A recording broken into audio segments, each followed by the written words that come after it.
Now, I really don't want to get too political here, but a couple of days ago I saw this tweet calling out the piece of gum that's stuck under your shoe.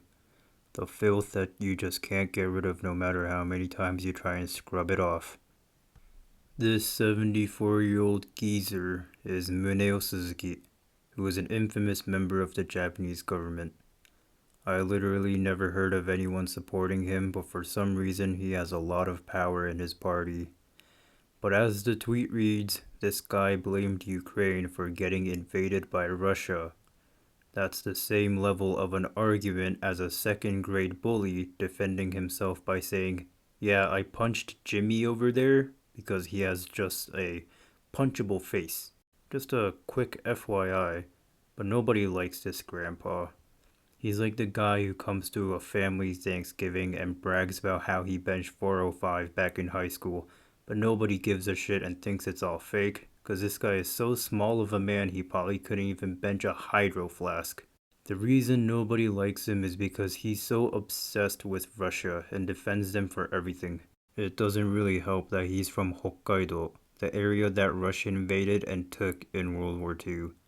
So, quick history lesson: when Japan was surrendering in World War II, Russia came out of nowhere and yoinked a couple islands from Hokkaido and never gave them back to this day.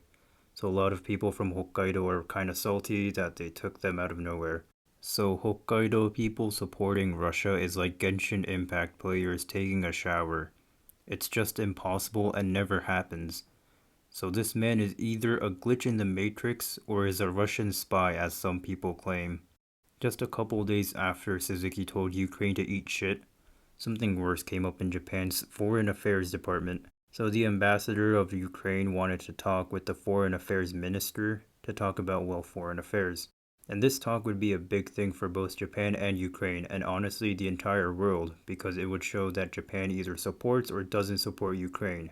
But what happens here is as bad as that bully from earlier punching Jimmy in the playground, because this discussion was significantly delayed because Suzuki's daughter Takako Suzuki, who is the vice minister or whatever, attempted to not let the minister and the ambassador talk. The tweet doesn't go into detail, but what happened was the ambassador and Takako Suzuki met in person, and the ambassador said, "Hey, I want to talk to the big dick man, not you." To which Takako didn't say shit, didn't bring the matter to the real minister, and didn't even disclose the meeting to the public. So the ambassador rightfully thought that Japan's foreign affairs minister didn't want to talk to him because of this pea-brain bitch.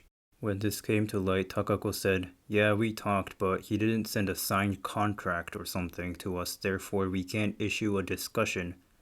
Which is one of the most bullshit and trash excuses I've ever heard. That's like if in high school the principal calls you to his office to have a talk, but you don't show up because he didn't sign a contract to see you. It's absolutely ridiculous, and it really shows how both father and daughter wants to support Russia for personal reasons. I honestly believe they both have a zipper on the side of their heads, and if you pull down the zipper, it reveals that they're actually lizard people. But a lot of people like this guy are claiming that Muneo and his daughter are Russian spies, and I can't blame them for thinking about that. But that's about it. Peace.